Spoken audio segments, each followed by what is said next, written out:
many, many success stories in sports. Some of them are unlikely, such as the 1966 St. Kilda Saints. Some of them are expected, like the Los Angeles Lakers NBA dynasties. This is not one of those stories. Let me tell you, most sports stories are up and down. That's just the way things go in sports. Nowhere is that more true, in my opinion, than cricket. Here is a graph of every Big Bash League team standing at the end of each season.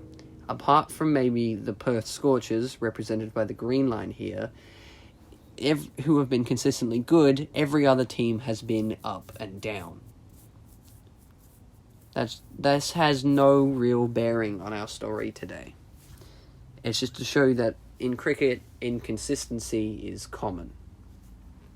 It's just the way things go. Even within seasons, teams move up and down as players go in and out of form. And today, there's just one in-season up and down tale I want to tell. The Adelaide Strikers were founded in 2011, as all the other Big Bash teams were. They've won one championship and haven't ever finished last. They're quite lucky in that regard. 6 out of the 8 teams have finished last. The only other one who hasn't is the Hobart Hurricanes. But they haven't won a championship either, so I guess there's that. The Strikers are far from the most successful team in league history. Perth, with 5 titles, has that covered, but they aren't the least. There are still 3 teams who haven't won a championship.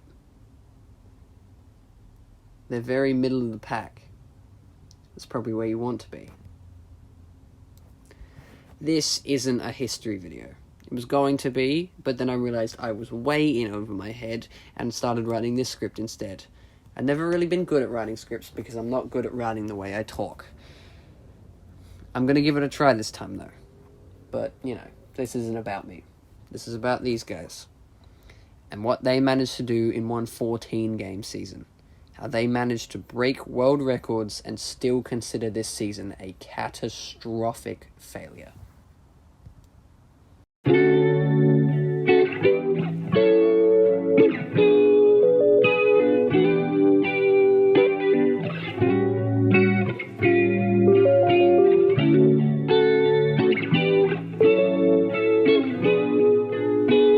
Before I tell you that story, I feel there's some other places to cover first. The season before, 2021-22, the Strikers finished in 4th place. Pretty middle of the road, as I mentioned before.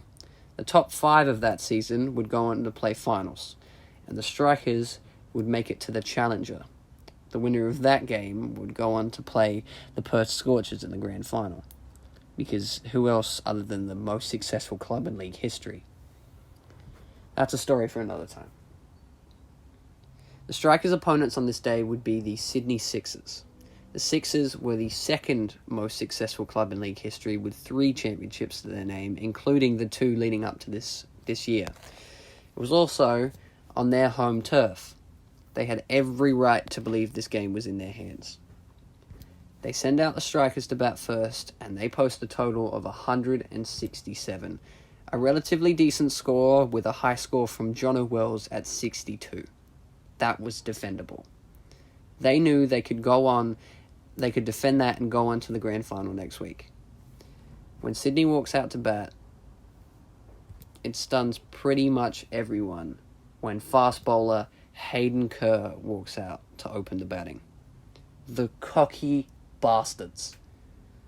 Sending out pretty much a number 10 batsman at number 1.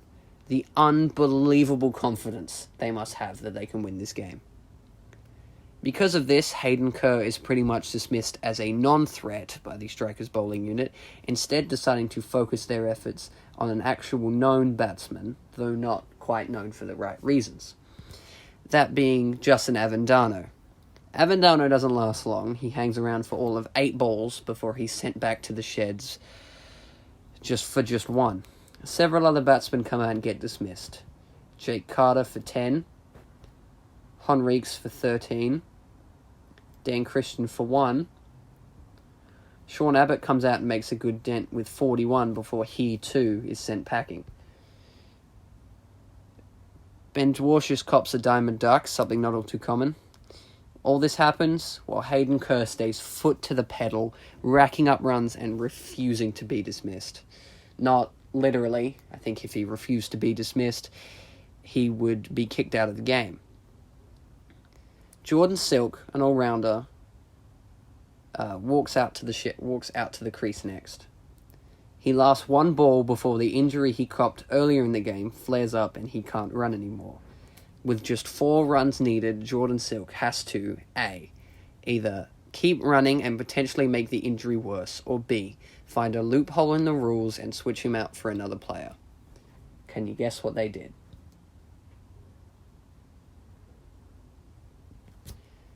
Silky comes off and Jay Lenton comes on the final ball of the innings with 1 run required for a win and 0 for a draw.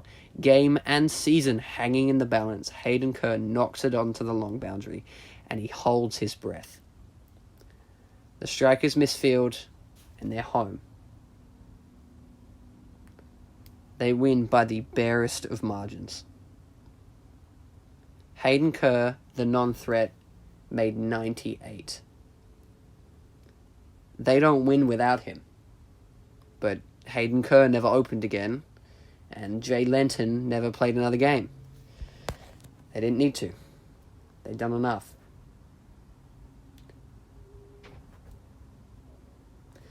That crushed a lot of spirits that day, mine included.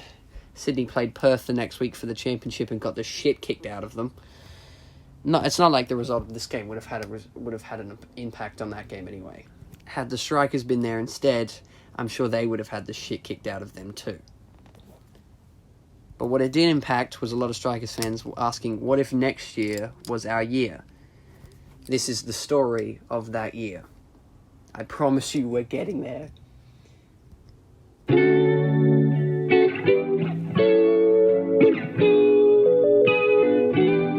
No sports team is anything without its coaches or players. They're the brains behind the whole operation, and I'm here to tell you about them. There are 3 main characters in our story today, as well as the rest of the squad. Here are those 3 main characters. Jason Gillespie, nicknamed Dizzy, is the current coach of the Adelaide Strikers. He was given the job in 2015, and he's held it ever since. He is the Strikers in a way. God, that sounds so cliche, but it's true. He's the head of this whole operation, and he knows what the hell he's doing. I trust him with my life, honestly. Chris Lynn is a batsman who played for the Brisbane Heat for 11 years before heading down south at the start of this season to play for the Strikers. His signing was such a big reason for all the hype ahead of this season. He's the leading competition run scorer of all time, so to have him on board, even if it was only for a certain number of games, was a big deal. He is a big deal. I don't even want to know what clauses Gillespie put in that contract to get him down here. Matt Short is a batsman who had his career burst wide open with this season. He'd been at the Strikers for a few years now and had been having a relatively quiet career with Victoria over in the Shield. All of a sudden, beginning this year, he's opening the batting every single game, opening the bowling every single game, and even captaining some games. He is in blistering form and is by far the most important prospect they have this season. He is a very important piece to this very confusing puzzle. With Dizzy, Linny, Shorty at the helm, yes, those are their actual nicknames, this ship seems to be as strong as ever, as well directioned as ever. Let me introduce you to the rest of the squad. As for batsmen, we've got Alex Carey, the Australian keeper. Colin de Gronholm, nicknamed Big Cole, a New Zealander. Ryan Gibson, something. Travis Head, the Australian middle order batsman. Adam Hose, an Englishman. Henry Hunt, a lab case that needs to be studied. Tom Kelly, my favourite. Chris Lynn. Harry Nielsen, a wicket-keeper with a heart of mud. Matt Short. And Jake Weatherald. What does he even do? As for bowlers, we've got Wes Agar, the big man himself. Cameron Boyce, who at this point has just returned to the Strikers after being at the Renegades. Harry Conway, the biggest lad. Henry Thornton, nicknamed the Big Engine. Peter Siddle, who by now is really just a mentor in a playing kit. And Ben Menenti, who has just joined the Strikers from the Sixers. Good choice, Benny boy. His nickname, by the way, in case you were wondering, is Fridge. And or Dr. Spud. I gave him that second one. You may have noticed here that I've left a spot bright red, reserved for a certified big deal. That spot is for someone who isn't really a main character, but isn't a side character either. Let me introduce you to the biggest deal in the Adelaide Summers.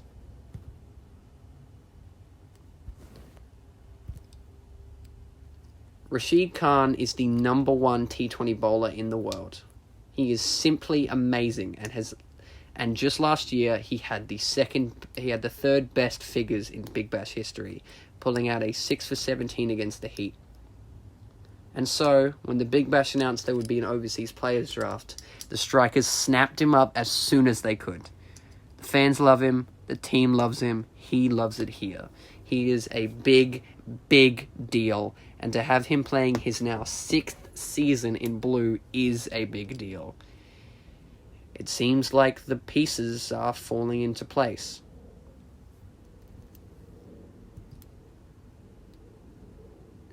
With that is our personnel complete.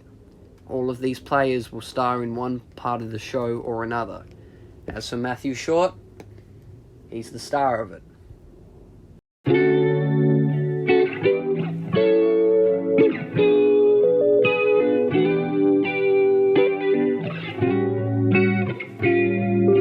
With personnel complete, all that was left to do was to count down the days until December. The Strikers' first match was match 2. A rematch against the Sixers, but on Adelaide's home turf this time. On night 1, the Stars and the Thunder had a low-scoring battle. Had a low-scoring battle that resulted in the Thunder just barely winning. As for the Strikers, it really couldn't be more different. Adelaide sent themselves into bat first on a clear Adelaide night. It was clear they had confidence, and why wouldn't they? They'd be the strongest they'd been with 3 big deals at the helm and 1 big deal sitting in the lineup. Everything seemed to fall into place. They came out swinging and wasted no time. Matt Short, who hadn't said much previous, slammed on the accelerator and motor to 84 off just 53 balls. The aforementioned big deal Chris Lynn chimed in too, with a clean 41, as did Adam Hose with 40. They got to 184. The Sixers barely got close.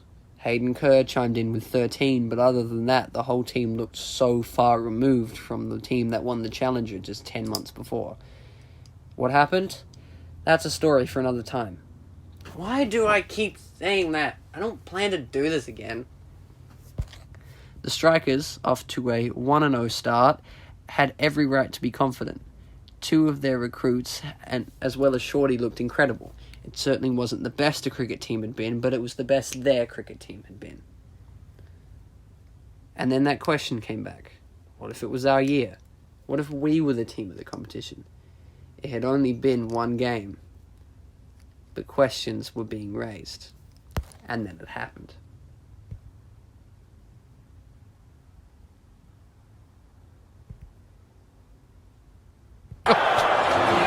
You are watching something you will never forget. That's Dan Janane. He doesn't commentate on cricket often. He normally sticks to rugby, as that's more his forte. But that season has been over for a few months now. He does the cricket commentary usually whenever Fox needs to fill a slot in their lineup. Gilly can't do everything. On this special night, he just so happened to be leading the commentary team. He's not important to the story at all. I just felt that mentioning him would help set the scene a little more. On the 16th of December 2022, the Strikers are set to play the Sydney Thunder in the 5th match of the tournament at Sydney Showground Stadium. It's a clear night, not a drop of rain in sight. Not that it would affect the Thunder anyway. The Thunder, who are 1-0 after taking down the Stars on the first night, think they're ready as they'll be. I mean, they've got Alex Hales, for God's sake. That's basically cheating in Big Bash terms. The Strikers head into bat first, and it turns out shaky, to say the least. In a Big Bash game, you want at least 150. It's quite common for teams to get less, and teams have defended less, but generally, if you want a good chance of defending your total, you want no less than 150. The Strikers made just 139. Given the bowling attack they had, Sydney gained confidence and posted on social media with the caption, "Let's show them how Western Sydney does it." Words they would regret. Alex Hales and Matt Gilkes come out to open the batting. Hales needs no explanation. He's a big-hitting, high-scoring international superstar.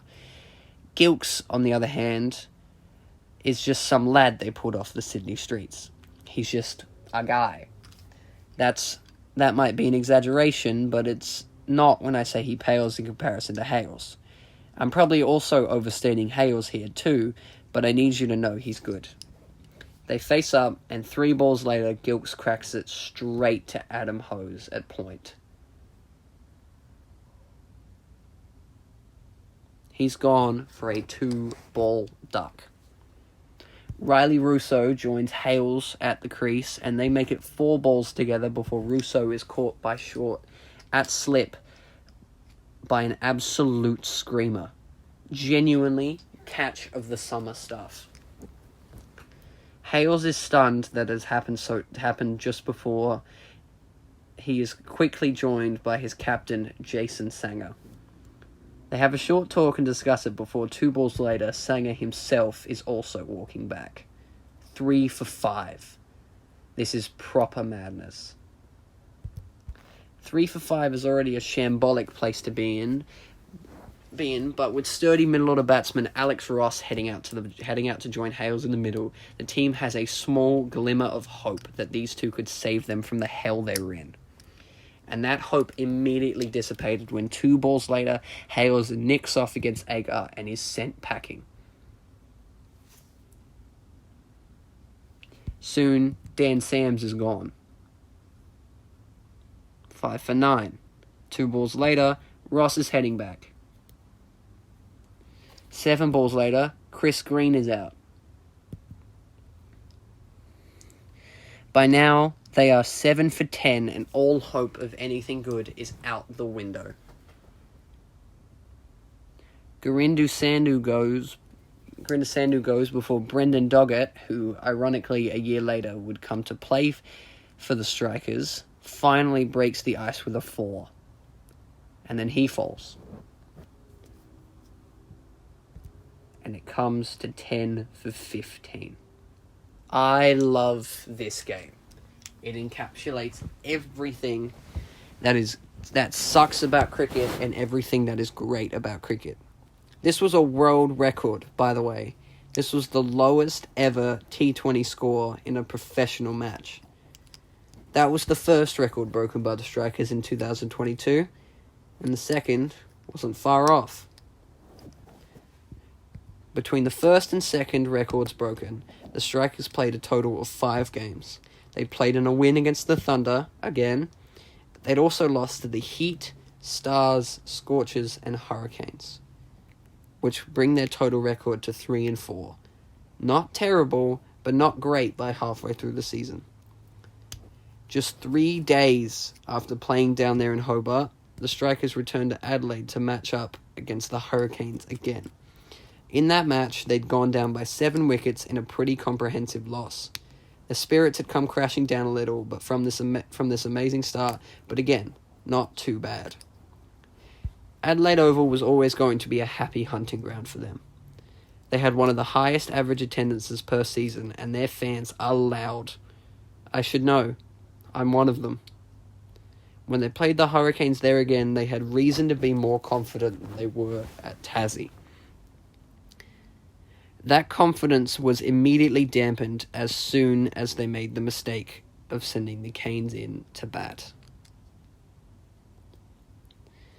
Ben McDermott and Caleb Jewell, the newly assembled opening pair for Hobart, came out absolutely swinging at everything, and mostly succeeding. It took 7.5 overs to even take the first wicket, at which Jewell departs for a massive 54.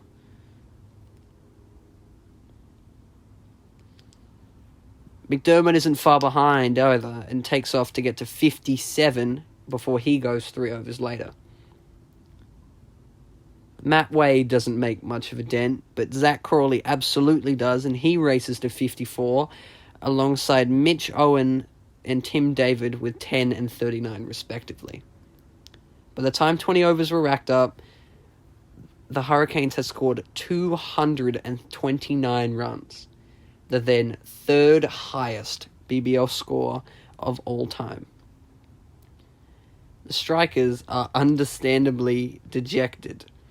Their fans are upset, myself included, and pretty much all of them had called the game dead by then. But not Matt Short. Matt Short approached the huddle at the innings break and basically roused up the team by saying, "Let's just give it a go." And give it a go they did.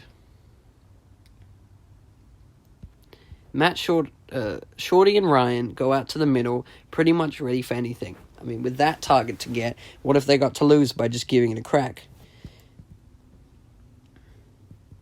Gibson doesn't last long.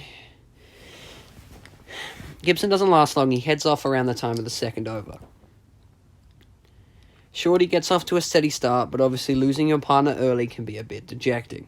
At number 3, Chris Lynn walks out to join Shorty, and it takes 10 overs and a 120-run partnership for him to be removed. They're now at 2 for 132 after just 11.3 overs. That is lightning quick. They're scoring 12 runs and over, a run rate faster than the Hurricanes took to get to 129. If they can hold this, they might get over the line.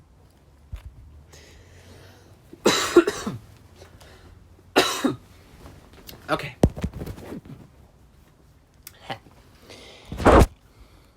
Next to join Shorty is Adam Hose, who, despite playing 7 games now for the Strikers, hasn't really proved himself as much as they'd like. He'd gotten a few decent knocks, but nothing game-changing. This is probably the moment where you expect me to say he did, in fact, get a game-changing knock and won them the game. But he didn't. During his time at the crease, he basically sits back and takes a back seat and tells Shorty to do the work. And it works. Shorty is scoring faster than a dog on fire.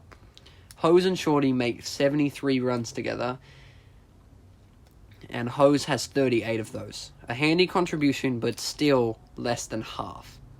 By the time Hose goes with 2 overs to go, they're already over 100. 200. They're already over 200.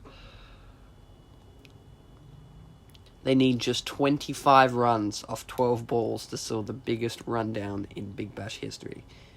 Big Colin de Grandhomme steps out to the crease after Hose goes, and this is where the taking a back seat is really amplified.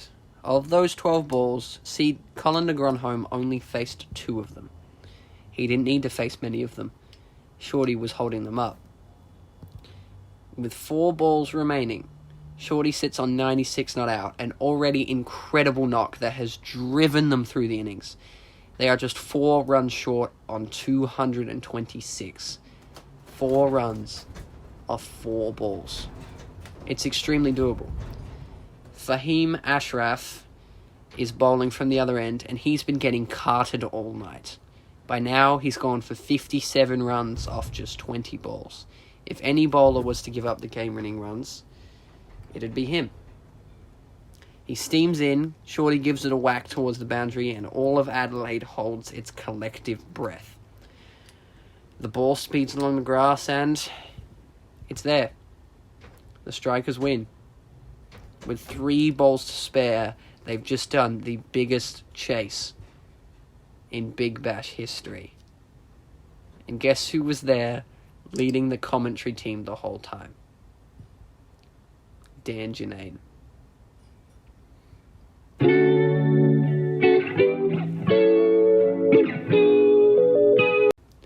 This is probably the right time to talk about what I like to describe as the rotating openers circus. Matt Short opened the batting in every single game, but they just couldn't find a consistent partner for him. For reference, here's everyone who opened with Short and what games they opened. Doing the research for this video, I found out it was less partners than I thought it was. But still, 4 different opening partners in a season, that's pretty much a lot. If one opening partnership isn't working, typically a team will swap both of them at once. But that's how good Short was. He made everyone who opened with him look pale in comparison. And sometimes they did pale in comparison. But Shorty didn't just open the batting either. In almost every single game, he'd open the bowling too. Sometimes he'd put himself there when he captained. Most of the time, it was Siddle, the temporary captain, putting his full faith in him. And that worked too. It was genuinely unbelievable how all-round good that season was. The Strikers now had a record of 4-4, which put them in the top 3 behind, you guessed it, the Scorchers and the Sixers. They played again 5 days later against the Renegades. This time, Chris Lynn was the star of the show, top scoring with 69 as the Strikers raced to 202 after 20. Far off from what they got 5 days prior, but good enough. The Renegades fall short, only getting to 182. It was a good win. I was there, the crowd was loud, it was good. This win would ultimately prove to be the peak of an extremely disappointing season. And with the highs we've seen, it can be tough to imagine how this season can be considered a disappointment. But let me show you how deep the depths go. The Stars were the worst team of BBL 12, finishing with a record of just 3-11. Subsequently, they'd get the number 1 pick the next season and pick Harry Brook, so I guess it wasn't all bad. They'd already beaten the Strikers this season on New Year's Eve. Given the form they had hope and confidence, which is their favourite thing to have at the wrong time, apparently. Just 2 days after the Renegades game, they'd travelled to an MCG with maybe 15% capacity and to play the White Cold Stars in a match that was for pretty much any team was like playing West Coast in the AFL this year. Basically a free win. And for most teams, it was. The Strikers were sent in to bat first, and Short was uncharacteristically dismissed first for just 20 runs. Chris Lynn comes out next, and he's sent back for just 1 after being caught by Coulter-Nile off Liam Hatcher. Short's initial partner, Ryan Gibson, doesn't take long to go either. Hose makes just 21, and Kelly even less with 6. As if we live in some upside-down world, Harry Nielsen top scores with 40 before he too goes. The quintuple of Menenti, Boyce, Agar, Thornton, and Siddle make just 4 combined as the tail is wrapped up for just 108 total. An extremely far cry from the team who chased down 230 just 8 days prior. It should be noted, however, that Colin de Gronholm didn't play, and because he obviously would have saved the game. There, that's my excuse out the way. The Stars chased down the 109 needed in just 14 overs, leading to an extremely disappointing 9-wicket loss. But there is deeper to go. Next on the agenda was the Brisbane Heat. They got to 154 in 19.3 overs before they were bowled out. The bowling unit showed it still had signs of life that they showed in the early days of the season. The batting unit, however, didn't. The Strikers barely limped to 9 for 137 after just 20 overs to lose by 17, and pretty much sealed the fate this team was already on the verge of crashing if it already hadn't. Something needed to be done, and fast. With certified big deal Rashid Khan now out of the picture for the rest of the season, and Chris Lynn jetting off to South Africa to play in their T20 league, there wasn't much to be done. Sure, they'd regained Test stars Alex Carey and Travis Head, but they were tired. They'd just played 5 matches in a series, and they weren't willing to put everything into a T20 league they didn't really care about as much as they used to. Head would assume the opener position, knocking Gibson out of the lineup, but he was just the next in the rotating circus. Carey would assume position where Lynn was at 3, and he seemed like he was trying his best, but he wasn't the striker he was 2 years ago when he made that century against the Heat. They'd help, but they weren't the Hail Mary the Strikers would rely on them to be. The Strikers had 3 games to save their season and play finals.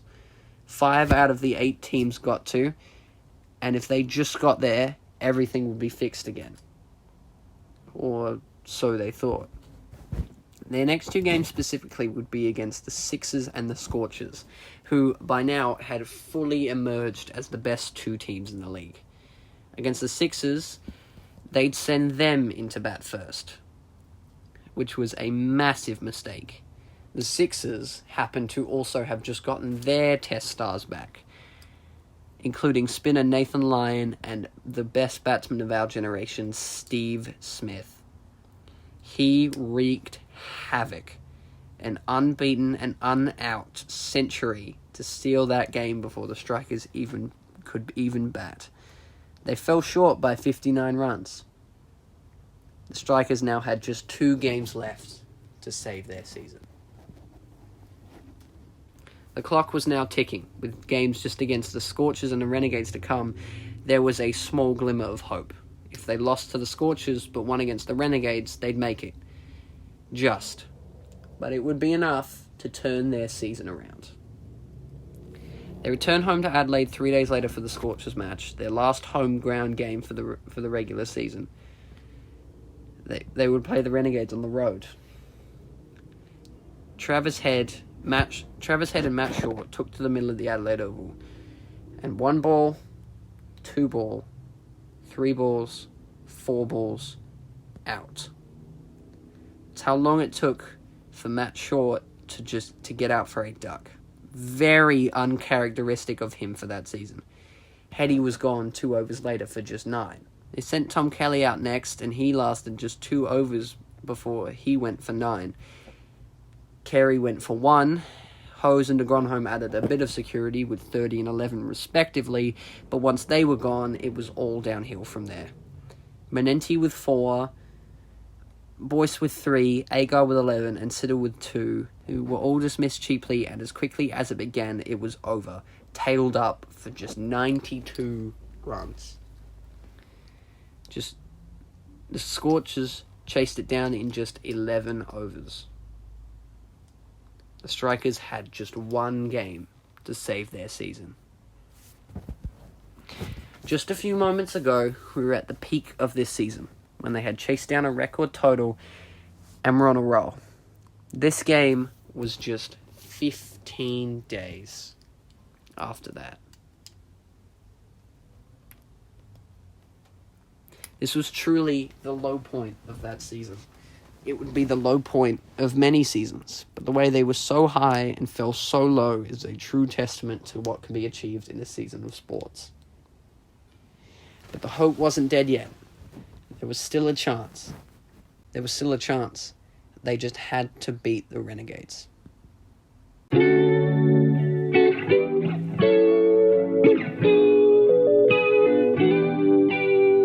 In the third to last game of BBL 12, the Strikers had their fate resting on this match. The Renegades had nothing to worry about. They were already going to play finals. The only reason they'd want to win is to end the Strikers. With the Strikers sent into bat first, it could really go either way. Matt Short, because of course, and Travis Head stroll out to the middle.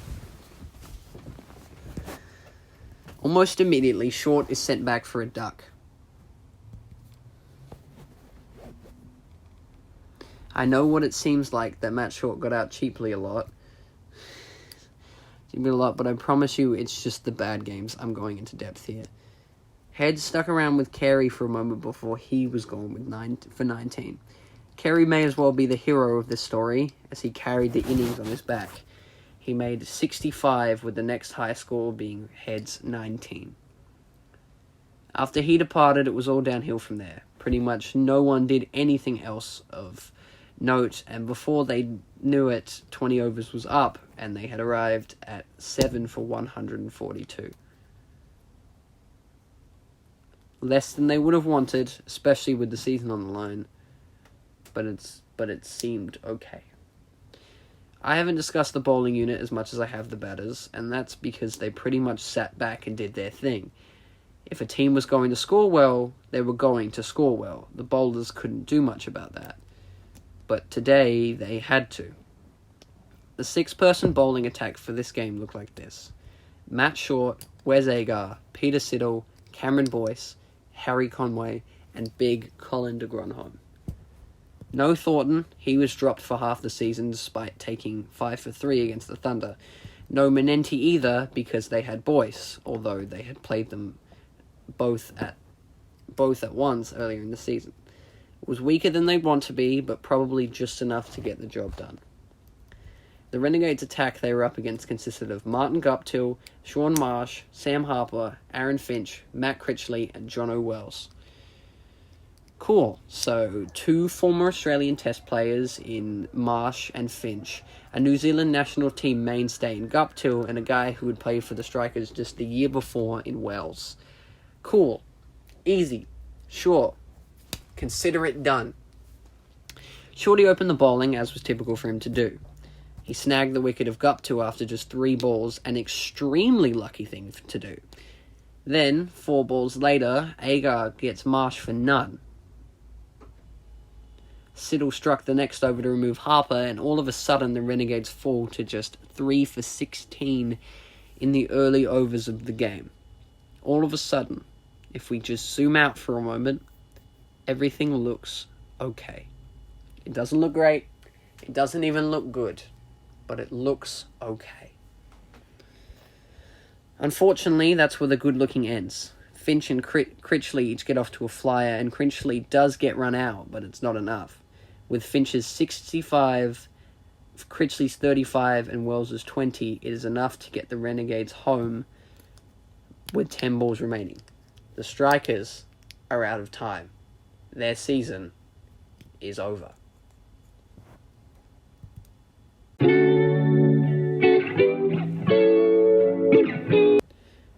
With that utter disappointment of a loss out of the way, even with 2 games to go of the entire season, they are out of finals equations. They will not play again. They end up finishing 7th with 5 wins and 9 losses. From a 4-4 record, they won just 1 game and lost 5 in a row to bomb out of finals. And yet, somehow, they return unscathed. Going into the season about to come, they've picked up some good recruits. Brendan Doggett's come down from the Thunder, James Baisley's come down from the Heat, and Darcy Short from the Hurricanes. And there's some returning faces too. Rashid's coming back, as is Adam Hose, and Matt Short signed on for 3 more years earlier in the year. Clearly, there is a way up from here. But this season will forever be seen as a major, major failure. And yet, they just see it as another season. I guess that's a testament to how often this team could finish low on the ladder with a world-class team and still get away with it. I'm not quite sure how to end a video like this. I'm not quite sure how to end any video, actually. If you've watched my other videos, you know that I mostly flounder and say some generic garbage at the end of most of them. This is also garbage, but in a different way.